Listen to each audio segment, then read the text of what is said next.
Courtroom. Fluorescent lights, cold air, and silence thick enough to choke on. The folder in my lap felt heavier than it should have. Not because of its weight, but because of what was inside. My son's lawsuit. Filed against me, his father. The judge leaned forward, calm voice cutting through the tension. Sir, did you agree to pay this mortgage? I looked across the room. My son, sitting tall in his gray suit, jaw tight like he was the one who'd been betrayed. His wife, lips pursed, eyes hard, like she was already counting money. And me? I sat there tired, not just from the months of legal letters and cold silences, but from the years that came before. The years I gave them everything I could. I could have lied, could have said I forgot, could have tried to explain, soften it, maybe even apologize for something I didn't do. But instead I said, no, I agreed to raise a child, not finance one's entitlement. You could hear a pin drop. My lawyer blinked. The judge raised an eyebrow. My son looked away. His wife muttered something under her breath, probably called me selfish. But I didn't flinch, because for the first time in my life, I wasn't trying to keep the peace. I wasn't biting my tongue for the sake of family. I wasn't swallowing pride to avoid being the difficult one. I was just done. Done being used. Done being told I owe someone who's forgotten every sacrifice. Done letting guilt wear my name like a leash. And if that made me the villain in their story, so be it. I know what really happened. And if you're willing to listen, I'll tell you everything. How we got here. Why they thought they could take me to court. And how, in the end, I didn't just walk out a free man. I walked out finally free inside. I wasn't born with much. Grew up in a 2-bedroom flat above a mechanic shop my dad used to sweep out after his shift at the steel mill. We didn't complain. You worked hard. You stayed quiet. You paid your dues. That was the rhythm of life back then. I followed suit. Started working at 17, married young, and had my son, James, by 24. His mother left when he was 6. I don't blame her, not anymore. She always had a foot out the door. Said she felt suffocated by the routine. Said I was too tired to dream bigger. Maybe she was right. Maybe I was just too busy trying to keep the lights on and his lunchbox full. But I stayed. I showed up. I worked 3 jobs some months. Drove forklifts during the day, unloaded crates overnight, then fixed busted washers and fridges on weekends. I don't remember sleeping much, but I remember brushing James' hair before school. I remember tucking $10 into his backpack even when I only had $30 left. I remember his birthday cakes, store-bought, yes, but never forgotten. I gave up a lot. Never remarried. Never traveled. Hell, I wore the same winter coat for nearly 12 years. But I told myself, one day, James will understand. And for a while, it looked like he did. He was smart. Got into college, first one in the family. I was so proud. I cried when we walked campus that first day. Didn't even mind taking out a small loan to help cover the gap. I'd saved most of what I had over the years. Small pension, side jobs, the house paid off. Every dollar tucked away was with him in mind. Then came the wedding. His girlfriend, Alina, was polished, I'll say that. Private college, expensive shoes, teeth too white to be cheap. From the start, I could tell she didn't think much of me. First dinner together, she called my house quaint and asked James if he was sure he wanted to stay in this town forever. She barely looked me in the eye, treated me like I was the help. But I kept quiet, didn't want to make waves. James seemed happy, and that was all I cared about. They asked for help with the wedding. I gave them $15,000. Didn't ask for a receipt. Didn't even attend the final meeting with the planner. I just wrote the check, smiled, and told them to enjoy their day. Later, they asked for help with a car. Said theirs broke down and they needed something reliable. I helped with the down payment. Then came talk of a house. I knew where it was going. They were renting downtown and hated it. Said they needed a place to call their own. I nodded, made polite noises. But inside, I started to worry. Not because I didn't want to help, but because I could feel the shift. James stopped calling me dad. It was just, hey now. He started talking like he was the one who knew better. Said things like, you don't get how things work these days. Or, you saved all that money. What's the point if you're just going to sit on it? Alina didn't help. She'd chime in with little jabs, subtle, but sharp. Must be nice not having student loans, she once said, eyeing me like it was my fault they had any. Or, some people just don't understand modern pressures, when I questioned their second vacation in 6 months. Still, I stayed silent. I told myself, they're young. They'll mature. They'll learn. But instead, they started expecting things. Not asking. Expecting. They came over less, called only when they needed something. And when they did visit, they'd bring takeout for themselves. Nothing for me. Didn't even ask if I'd eaten. Once, I tried to gently say no. They wanted help covering a furniture set, something imported, high-end. I told them maybe they could wait a few months, save up. Alina looked at me like I'd spit in her food. James said, "It's just money, Dad. You're not going to take it with you." That line hit harder than they knew, because every single dollar I had was earned with sore hands and sleepless nights. Every cent was built on sacrifice. I didn't go to concerts. I didn't buy new clothes. I packed lunches and walked instead of driving just to save on gas. But to them, I was just a wallet with legs. Still, I stayed quiet. Why? Because I thought, family comes first. Even if they were ungrateful. Even if they never once said thank you. Even if Alina smirked behind my back and James rolled his eyes at my old flip phone, I kept showing up. Until the day they crossed a line I couldn't ignore. The day James walked in, holding mortgage papers. He didn't even knock. Just walked in like it was his house, like I was the one who owed him something. James sat at my kitchen table, dropped a thick manila envelope between us, and said with this dead serious look, "Dad, we bought a house." I blinked. "You what?" He pushed the envelope toward me like it was a gift. "It's done. We closed last week. It's a 4-bedroom in Ridge Park. Alina found it. Great school district, good neighborhood, backyard for the future kids." He was smiling, like it was all figured out. I picked up the papers, flipped through, mortgage agreement, deed information, loan balance, and then I saw it. $400,000. 400,000. And my name. On the cosigner line. Blank. Waiting for me to sign. I looked up. "James, what is this?" He leaned back, like it was obvious. "You're going to help us cover it." Just like that. No lead up. No offer to pay me back. No discussion. Just a statement. I set the papers down slowly. He kept going. "You've saved enough. You own your house. No debt. You've been working your whole life, and you never do anything with it. It's time to help your family." I stared at him, and it hit me, like a punch to the chest. He didn't come to ask. He came to claim. As if my lifetime of sacrifice, my savings, my home, it all belonged to him now. I kept my voice calm. "James, that's not how this works." His jaw clenched. "You always said you'd be there for me. That's what you've always said." "I have been. I am. But this is a house you picked, in a price range you chose, without asking me first. And now you want me to sign my name to it." Alina wasn't even there, but her voice might as well have been. James started repeating her lines. I could hear them in his mouth. "You're being selfish. You'd rather sit on money than help your own blood? You owe us, you promised." Then he said something I'll never forget. "You raised me, Dad. That means you committed for life." Something in me cracked. I stood up. "I raised you to stand on your own. I didn't raise you to guilt people into paying for your decisions." He laughed, but there was no humor in it. "So that's it? You're just going to leave us stranded?" I shook my head. "No, I'm not leaving you. I'm drawing a line. There's a difference." He grabbed the envelope, stood, and said, in the coldest tone I'd ever heard from my son, "You'll regret this." And then he walked out. I sat there for a long time after the door slammed shut, just listening to the quiet. I wanted to believe that was the end of it, that he'd cool off, that Alina would talk him down, that maybe, somehow, they'd realize what they were asking wasn't just unreasonable, it was cruel. But a week later, I got served. A stranger knocked, handed me a packet of legal documents, and said, "You've been named in a civil suit." They were suing me. James and Alina were suing me for $400,000, claiming I had made verbal commitments to support them financially, that I encouraged them to purchase a home under the assumption of assistance, that I breached a promise made in good faith. I stared at my own name, typed next to legal terms like financial neglect and familial duty. I sat down right there on the front step, and I just whispered to myself, "How did we get here?" The night after I got those court papers, I didn't sleep. I couldn't. I just sat in the dark, staring at the folder. My son's name. My name. A $400,000 lawsuit. Over love that I thought was unconditional. I didn't cry. Not then. I just felt hollow.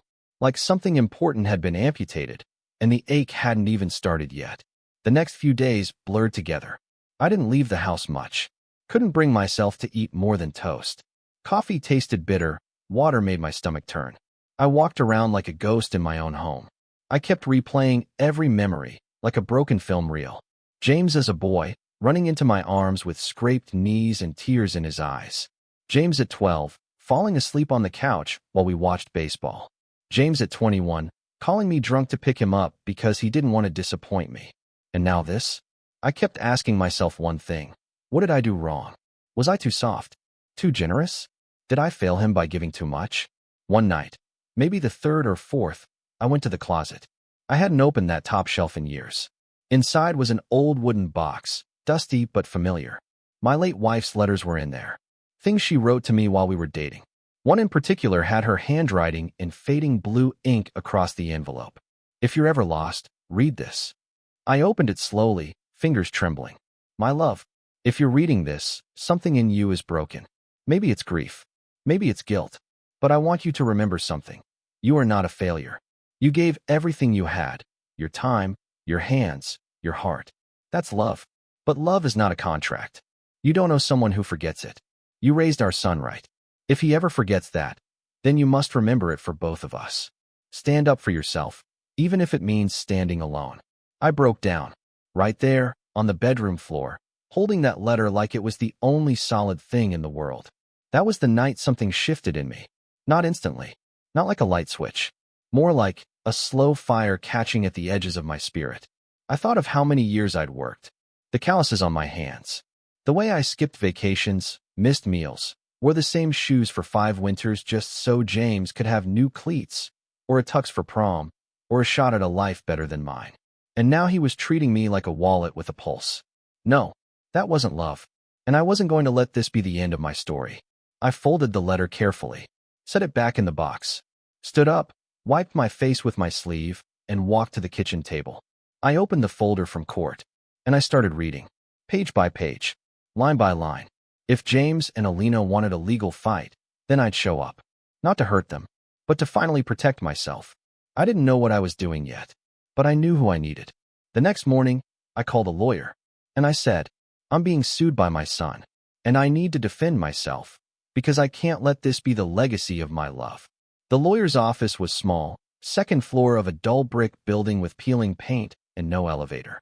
I took the stairs slowly, knees aching like they always do when the weather turns. Her name was Maya Patel, mid-40s, sharp-eyed, and polite, but not the fake kind. When I handed her the folder, she didn't just glance, she read. In silence, her brow furrowed deeper with every page. When she finally looked up, she didn't sugarcoat anything. This is egregious, she said. They're accusing you of financial negligence, breach of an implied contract, and emotional coercion. Which is absurd. I nodded slowly, not even knowing what half those words meant. All I could say was, I just said no to paying for their house. She tilted her head. And they're punishing you for having boundaries. That hit me hard. Boundaries. I'd never thought of myself as someone who had them. I'd always thought family meant sacrifice. That being a parent meant giving until it hurt. But now, I was beginning to understand. We spent the next 3 hours going through every detail. Every check I'd written for James over the years. College tuition. His first car, a silver Camry I bought him when he turned 20. The $8,000 I handed over for his wedding. The $3,500 for their honeymoon. And the $12,000 for emergency home repairs just last year. Maya's mouth fell open at one point. You've given them nearly $100,000 in the past decade alone. With no written agreement. All out of love. I nodded. She sat back, exhaled. They're going to argue that you implied you'd keep supporting them. That's the basis of their case. But it won't hold. Not when we show the full picture. It wasn't just about money anymore. It was about what it meant. That evening, I went home and pulled out old file boxes, years of receipts, bank statements, birthday cards with notes like, "Thanks for always being there, Dad. I'm lucky to have you." I labeled everything. Even found an email I'd sent James 3 years ago when I helped with their roof repairs. This will be the last big help I can offer, son. I'm approaching retirement, and I need to think about surviving, not just supporting. I printed that email out and stared at it for a long time. He knew. He knew I couldn't afford this anymore. The next few weeks became a blur of quiet preparation. Maya helped me build a case. Not to attack, but to defend and to show the truth. And along the way, something strange started to happen. I began sleeping again, eating better, Even started walking in the mornings, nothing long, just a few blocks with my old dog, Rudy. One afternoon, I ran into Ms. Greaves, my neighbor across the street. Kind woman. Early 60s, always gardening. You look better, Arthur, she said. Been worried about you. I smiled. Told her a little of what was going on. Not the whole mess, just that I was going to court over something family-related. She nodded, soft eyes narrowing. Sometimes the hardest thing isn't fighting strangers, she said. It's standing up to the people we love. But you deserve to protect your peace too. It stayed with me. Another day, I ran into Mr. Long, retired Army vet, about my age, big voice, even bigger heart. I told him a bit more. He leaned close and said, "You raised your boy with everything you had. That was your job. Paying for his wife's mortgage? That's not family. That's extortion wrapped in guilt. Go in there and make them eat their paperwork." I laughed for the first time in weeks. Kindness like that, it helped. Not just practically, but emotionally. It reminded me that I wasn't crazy for feeling betrayed. That what I was doing wasn't petty. It was necessary. I kept building the case. Maya was relentless. She found a major detail, one that chilled me. James and Alina had submitted an email as evidence. In it, I supposedly said I'd cover their mortgage if they bought the house. But I'd never written that email. Maya checked the metadata. It was sent from an account with my name on it, but it wasn't my email address. The wording wasn't how I write. And the signature? It was off. We printed that too. Forgery. They'd faked consent to justify suing me. I didn't want to believe it. But the proof was right there. James, my son, had either written it himself or let Alina do it and submitted it as part of a $400,000 lawsuit. I felt sick, but I also felt strong. This wasn't just a court case now. This was about truth, dignity, drawing a line and saying, "You will not rewrite who I am." The court date approached. I bought a simple gray suit. Shined my shoes. Maya walked me through what to expect, how to stay calm, how to let the facts speak louder than my anger. Don't fight fire with fire, she said. Fight it with water. Be steady. Be honest. And when I finally walked into that courtroom, papers in hand, truth in heart, I didn't feel like a broken man anymore. I felt like someone who still had something left worth protecting. Not money, not pride, but my name. The first thing I noticed when James walked into the courtroom was his suit. Tailored, flashy, navy blue with a silk pocket square. He looked like he was stepping into a photo shoot, not a legal hearing. Alina was beside him. High heels, expensive bag, sunglasses on indoors like she was above the lighting. She didn't look at me. Neither did he. They walked right past me like I was a stranger, like I hadn't fed that boy with my own hands when he was sick at 7, or worked 2 shifts when his mother left just to keep his world from falling apart. They sat down at the plaintiff's table, smug, confident. Their lawyer, a younger man, sharp-tongued, whispered something that made James smirk. And me? I was across the aisle. Quiet gray suit. No entourage. Just Maya, calm and composed beside me. The judge came in, and the session began. James was called to testify first. He took the stand with ease, like he was giving a TED Talk. Talked about expectations, about how I'd repeatedly said I'd help them establish a strong financial future. He even threw in emotional buzzwords, said I'd abandon my role as a supportive parent. Alina watched proudly from her seat. He said, "We didn't want to sue my father, Your Honor, but we were left with no choice." I sat still, hands folded. Then came the cross-examination. Maya didn't flinch. She pulled up record after record, tuition payments, car purchase, wedding costs, even birthday gifts. She painted a picture of a parent who gave without question, without contract. Then she dropped the bomb, the forged email. The courtroom shifted. Even the judge raised an eyebrow. James froze for half a second, said he didn't know where that email came from. His voice cracked slightly. Alina looked down for the first time. And for the first time in the whole proceeding, they didn't look so confident anymore. When it was my turn to speak, I stood slow, cleared my throat, looked at the judge, then, carefully, at James. "I didn't raise a son to become this," I said softly. "I raised him to be strong, independent, kind. I don't know who this version of him is, but I won't fund it. Not anymore. No theatrics, no shouting, just truth." And the courtroom felt it. Even some of the reporters scribbled a little faster. Even the bailiff gave me a subtle nod. James sat hunched forward, tapping his pen, face pale. "Alina?" stone still. That contrast, them with their entitlement, rehearsed tears, performative victimhood, and me, with a folder of proof and a heart that still hurt to beat. It showed. It showed who was using the law and who was standing on truth. And slowly, even the courtroom began to lean in my direction, not out of sympathy, but out of recognition. By the fourth day of the trial, something had shifted. At first, it was small. The way the court clerk smiled at me as I walked in. The way the stenographer nodded politely when I took my seat. But it grew day by day, like people were starting to see. Not the man on paper, defendant. Age 66. Retired machinist. Sued by adult child. But the whole of me. The tired eyes. The worn hands. The father who'd given everything and still showed up, with dignity, to defend what little was left. Even the judge started leaning in when I spoke. And I didn't speak often, just when it mattered. Like the moment Maya showed the court an actual breakdown of my retirement savings. Line by line, she explained how much I had, what I lived on, what I gave James through the years, and what would happen if I took on a $400,000 debt in my mid-60s. He would lose his home, she said simply. His dignity, his independence, his peace. Then she looked at the judge and added, and all because he refused to say yes to entitled demands masked as family obligations. That's when the gallery started paying attention. A woman in the back, maybe late 40s, dark-rimmed glasses, leaned forward, arms crossed.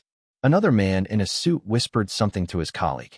I couldn't hear it, but the way they nodded, it felt like a quiet kind of justice. When I was called back to the stand, I didn't bring documents. I just spoke. About James's childhood. About night shifts and cold meals. About teaching him to tie his shoes, ride a bike, file taxes. About how proud I was when he got into college. How I'd worked overtime that summer so he wouldn't need loans. I didn't keep receipts for love, I said softly. I didn't think I'd ever need to. Then I looked right at my son, and I meant every word. I didn't raise you to owe me. I raised you to be someone who'd never ask like this in the first place. He didn't look up, but Alina did. And for a split second, something cracked in her expression. Not regret, not yet, but surprise. Like she hadn't expected me to speak like that. Like a man who still had something left inside. After the session, I was walking out when the woman with the glasses stopped me in the hallway. She reached out gently. My dad's going through the same thing, she said. Thank you for fighting. I didn't know what to say, so I nodded. That night, I went home and sat in my kitchen. I didn't turn the TV on. Just poured a cup of tea, let my dog curl up at my feet, and let the quiet settle in. I wasn't winning. Not yet. But I could feel it. The tide. The way people responded when the truth was finally spoken plainly, not screamed. I realized something too. I wasn't standing here for revenge. I wasn't doing this to make James pay. I was doing it to stop bleeding. To say, you don't get to rewrite the meaning of love. You don't get to sue your father for boundaries. And the world was starting to listen. Even if he wasn't. Courtroom. Fifth day. It was supposed to be routine, closing statements, final evidence submitted, maybe a few questions from the judge. But something changed that morning. Maybe it was the way the air felt thicker. Maybe it was the silence when I walked in. Not just quiet, but expectant. People were sitting straighter. Phones were tucked away. Even the court officer seemed more alert. And James looked rattled. He and Alina were whispering fast, flipping through a stack of papers like something had gone missing. Maya noticed too. She nudged my elbow and said under her breath, "They know something's coming." What came next? I'll never forget. Maya stood, calm, collected, then said, "Your Honor, we would like to submit one last piece of evidence. It concerns the authenticity of Exhibit B, the email allegedly sent by Mr. Wallace agreeing to cover the mortgage." The room stiffened. The judge tilted his head. "Go on." She walked to the front and handed over a printed report. "Our forensic analysis of Mr. Wallace's email account shows no such message was ever sent from his address. In fact, the IP address that sent it, the one attached to the agreement, traces back to a device registered to Mrs. Alina Wallace's personal email." A gasp, audible, from the gallery. The judge blinked. "You're saying the email was fabricated?" "Yes, Your Honor. Forged." You could hear a pin drop. Alina's face turned white. James stood up suddenly. "Objection. That's ridiculous." "Sit down," the judge snapped. "You'll have your turn." Maya continued. "Furthermore, we have texts from Mr. Wallace's phone from the same week. where he explicitly declines any financial involvement. These were backed up to his cloud and time-stamped. This, Your Honor, is clear evidence of deception. James stared straight ahead. Alina wouldn't look at anyone. The judge turned to me. His voice changed. Lower. More personal. Sir, at any point, did you consent, verbally or in writing, to paying your son's mortgage? I looked at him, then across the courtroom, straight at James. And I said, no, I agreed to raise a child, not finance an adult's entitlement. Another ripple through the room. The judge nodded slowly. Then he turned to James. Mr. Wallace, do you have any documented consent from your father? A signed letter, message, bank agreement, anything? James opened his mouth, but nothing came out. He looked lost, younger than I'd seen him in years. Not out of innocence, out of exposure. Like the mask had finally cracked. Well, the judge said, leaning back, this case has taken a turn. He paused, looked at his notes, looked at the gallery, then delivered it. This court finds no legal obligation on the part of Mr. Wallace Sr. to pay any part of the mortgage. The suit is not only dismissed, but in light of the forgery, this court strongly suggests the plaintiffs consider the consequences of perjury and document fraud. Case closed. Bang. Gavel hit the bench. It was over. But he wasn't done. As we stood to leave, the judge added, loud enough for the gallery to hear. And if you ask me, you owe your father something far more valuable than money. You owe him respect. And maybe an apology. James didn't move. Alina grabbed her purse and stormed out. And I just stood there, breathing, not smiling, not gloating, just still for the first time in weeks. As I turned to leave, people clapped quietly. One of the jurors mouthed, good for you. And I walked out, not victorious, but free. The cameras were already outside. I hadn't even stepped off the courthouse steps before a woman with a mic rushed toward me, asking, Sir, any comment about the judgment? About your son? I looked past her, past the flashing bulbs, the buzz of reporters, the curious bystanders. No comment, I said softly. Then I added, not today, and kept walking. I didn't go out to celebrate. I didn't meet up with Maya, though she'd texted a quiet, we did it, and offered to grab coffee. I appreciated it, but I needed something simpler than celebration. I needed silence. So I went home. The house felt different. Not because anything had changed physically. Same old carpet, same dusty books, same faded photo of me holding James as a baby on the living room shelf. But something inside me had shifted. It wasn't just the victory, it was what I'd let go of. The begging, the guilt, the second-guessing, the sick, quiet hope that maybe one day he'd call and say, Dad, I'm sorry. I didn't want that anymore. Peace, that's what I wanted. That's what I chose. That night, I made tea, sat in my old chair, let the dog curl up at my feet. Outside, the wind tapped at the window, but inside, it was warm. And when I checked the mail that had piled up over the week, one envelope stood out. No return address. Handwritten. Carefully. I opened it. Inside was a small card. No name. Just 4 words in neat cursive. You gave me courage. I read it twice, then sat back and smiled. Not a big one. Not proud. Just something small and real. Because somewhere, out there, someone saw. Someone understood. Someone needed to see someone like me stand up and say, enough. And in that moment, I knew, even if James never apologized, even if we never spoke again, I'd still done the right thing. For me. For the version of me who used to say yes, just to avoid tension. For the man who'd built a life from nothing and refused to let it be drained by entitlement. The silence now? It wasn't cold. It wasn't lonely. It was peace. A few weeks after the verdict, I got a call from a local community center. Mr. Patel, the woman on the line said, we read about your case in the news. Would you be open to speaking at one of our family financial abuse seminars? At first, I hesitated. Me? Speak. But then I thought about the card. You gave me courage. Maybe it was time I gave just a little more. So I said yes. That first event, I'll be honest, my hands were shaking when I stepped up to the mic. I'm not a man who talks about feelings in front of strangers. I never was. But once I started, the words came easier than I thought. I told them the truth. How loving your children doesn't mean funding their mistakes. How guilt isn't a currency. And how setting a boundary isn't rejection, it's self-respect. People cried. People nodded. A woman in the front row mouthed, thank you, with tears in her eyes. That was the beginning. I didn't turn into an activist or anything grand. But I started showing up to elder centers, small workshops, even a radio interview once. I became, in some strange way, a voice for parents who felt stuck between love and survival.